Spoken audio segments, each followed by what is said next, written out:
anticipábamos en titulares, se cumple hoy un año desde el secuestro y posterior homicidio del teniente venezolano Ronald Ojeda, ¿no? Hoy sus cercanos insisten en que esperan justicia y que se conozca a los verdaderos culpables que encargaron este crimen.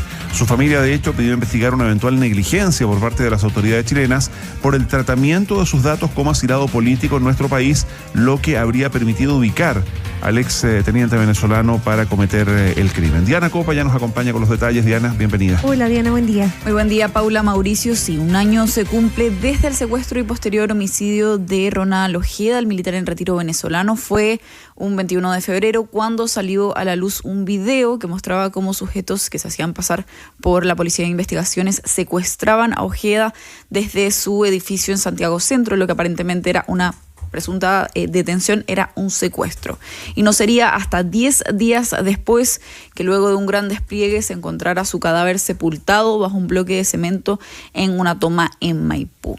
La voz de la familia de Ojeda ha sido su abogado, Juan Carlos Manríquez, quien acusa incluso negligencia por parte del gobierno en cuanto a datos e incluso sospechan del ex subsecretario del Interior, Manuel Monsalve, de que le haya traspasado datos cuando fue a Venezuela a firmar el convenio de cooperación. Recordemos que Ojeda estaba en situación de asilo acá en Chile. La familia, a un año del homicidio, espera justicia y que aparezcan todos y cada uno de los responsables.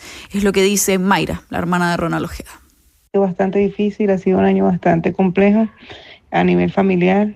Esto es una tortura que nos sigue marcando y nos seguirá marcando por el resto de nuestra vida. Fueron años de persecución, años de tortura, años de vivir con miedo. Y lastimosamente, bueno, mi hermano tuvo un final trágico.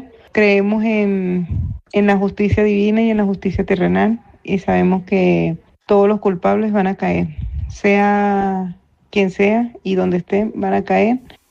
Ya, en relación al trabajo de la justicia, en relación al trabajo del Ministerio Público y de las policías, vamos a ir a ese detalle, Diana.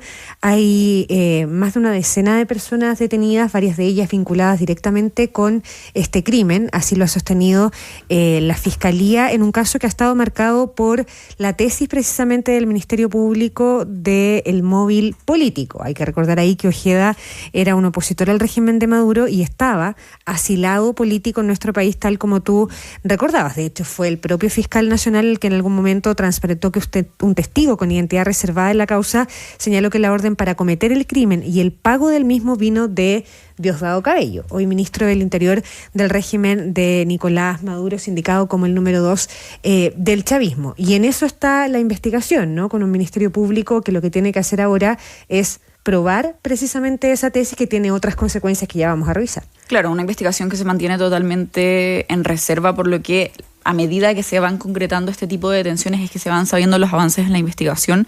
Recordemos que es una investigación en la que la Fiscalía incluso ha logrado llegar a detener personas en Colombia, en Estados Unidos, y lo que podríamos decir fue una gran formalización hace un par de semanas atrás, 19 personas imputadas por el secuestro y homicidio, todas personas ligadas al Tren de Aragua. Quiero destacar algo que decía Nicolás Maduro ayer en una cadena nacional en Venezuela, que él decía que Maduro pidió a Trump solicitar informes policiales para ver la verdad del Tren de Aragua. Él decía que el Tren de Aragua no existe. Que es un constructo, claro, lo ha dicho varias veces. Claro, que los delincuentes, que los venezolanos no son delincuentes, que el Tren de Aragua no tiene nada que ver con Venezuela.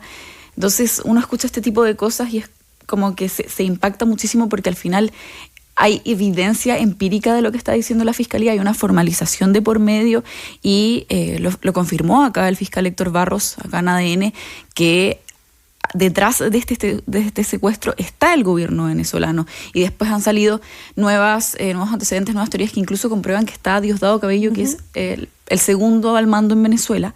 Entonces, son un poco los antecedentes que se han confirmado. Y de hecho, desde el inicio de esta investigación, incluso desde que todavía no se tenía claridad de los hechos, 6 días después del secuestro, recordemos que pasaron 10 días hasta que se supiera con el paradero de Ojeda, quien finalmente había sido asesinado y sepultado en una toma en Maipú.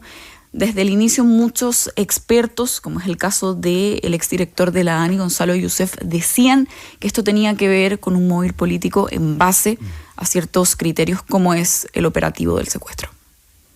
Uno es la naturaleza de la víctima y por tanto quienes se beneficiaban o quienes podrían querer hacerle algo. Y el otro factor que llamaba mucho la atención era el tamaño de la operación.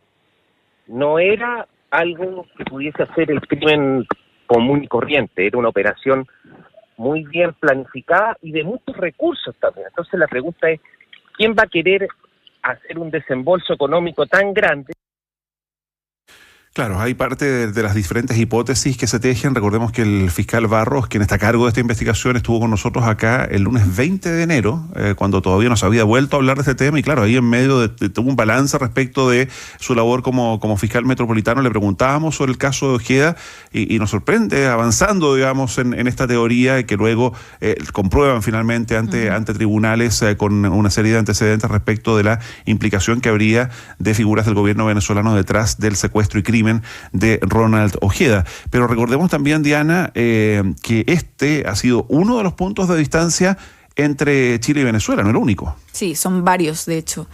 Partiendo por el convenio que firma el ex subsecretario del Interior Manuel Monsalve en Venezuela en enero del 2024, un convenio que buscaba intercambiar información policial con tal de llegar a ciertos hallazgos entre Venezuela y Chile, pero desde el inicio el gobierno chileno no tiene las respuestas que esperaba de Venezuela, y recordemos que esto fue en enero del 2024 y en febrero del 2024 es que asesinan a Ojeda, y de hecho sale este titular en un medio venezolano opositor que dice que el gobierno chileno habría entregado datos del paradero de Ojeda, un titular que posteriormente es desmentido por el subsecretario en ese momento, Manuel Monsalve, en una vocería, pero ese es el punto de inflexión junto a también el tema del hecho como tal del secuestro. Después de eso... Perdón, Ronald Ojeda, que además tenía estatus de refugiado. Claro, porque él había formalmente, digamos, pedido refugio en Chile por la persecución que había tenido él en Venezuela, producto de sus actividades ya como ex militar y opositor al régimen de Maduro. Como opositor a asilo, que lo que implica es finalmente que el gobierno chileno en este caso tenía el rol de cuidar sus datos.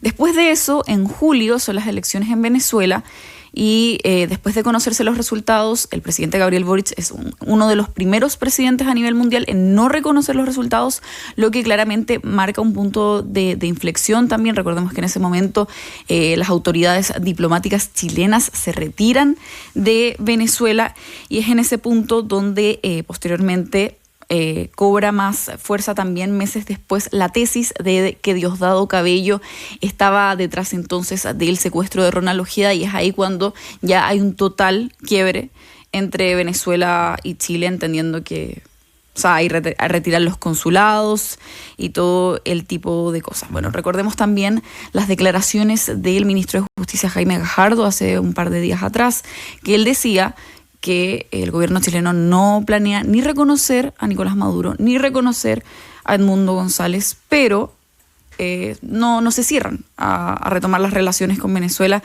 Y es que el gobierno de Chile en lo formal no ha cortado las relaciones con Venezuela, y esa es una tesis que el gobierno ha mantenido desde el principio, sobre todo sustentada en el trabajo bilateral. Claro. Venezuela se encargó de cerrar los consulados que Chile tenía en ese país, en Caracas y en otras ciudades. Venezuela es que saca de alguna manera al embajador en ese entonces, Jaime Gasmuri, también cierra su embajada acá, y virtualmente no hay relaciones porque no hay trabajo diplomático, pero Chile no ha dicho formalmente la Cancillería ni el propio presidente Gabriel Boric que las relaciones se cortan con Venezuela. Claro. De hecho, es un escenario que ha evitado, lo ha dicho varias veces también la ministra del Interior, Carolina Toá. O sea, el gobierno se negó siempre a terminar con las relaciones por la cantidad de venezolanos que viven en Chile y por la cantidad de chilenos que viven allá, digamos. Es Venezuela finalmente quienes toman esta decisión de un quiebre total, y el gobierno chileno lo evitó a toda costa, entendiendo la cantidad de venezolanos que hay acá en Chile. O sea, hoy en día los venezolanos que viven acá no pueden hacer trámites en una cancillería, en un consulado. Allá tampoco. Entonces eso es lo que compleja tanto el escenario, y mientras el gobierno chileno, que no lo va a hacer, porque el gobierno chileno ha sido enfático, que espera las actas que según el Centro Carter comprueban el triunfo de Edmundo González, el gobierno chileno no va a reconocer a Nicolás Maduro, y por ende Nicolás Maduro no va a tener ningún intercambio ni ninguna buena relación con Chile, más si los acusan de este secuestro. Entonces, en esa línea, el senador Iván Moreira, integrante de la Comisión de Relaciones Exteriores, calificó de ingenua la idea de retomar declaraciones, mientras que el vicepresidente de la Cámara Baja y quien fue parte de la comisión investigadora del caso Ojeda, el diputado Eric Aedo, insiste que es el momento del gobierno de exigir justicia y verdad. Es una ingenuidad pensar que podemos revertir nuestras relaciones con Venezuela, porque se trata de un régimen dictatorial que está hoy día enloquecido, más aún cuando está protegiendo al autor intelectual de un crimen político del teniente Ojeda en nuestro país. Este es el momento en que la sociedad chilena, la política chilena y el gobierno chileno pongamos cara a este régimen dictatorial y exijamos justicia y verdad. Hoy solo recordar que había mucha expectación de la oposición a Nicolás Maduro respecto de lo que ocurriera con la llegada de Donald Trump.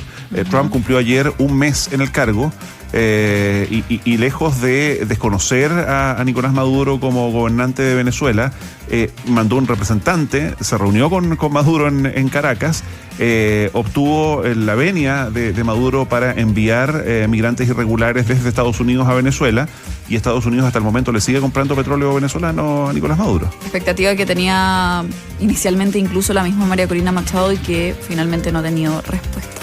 Consignar además un punto que el gobierno ha sido bastante claro de confirmarse la participación de Diosdado Cabello y por ende el gobierno venezolano. Chile irá a la Corte Penal Internacional, todo en el marco de una investigación que está en desarrollo en carácter de reserva a un año entonces del secuestro y posterior homicidio de Ronald Ojeda. Muy bien, Diana Copa, muchas gracias. Buenos días. Diana, buen día. Buen día.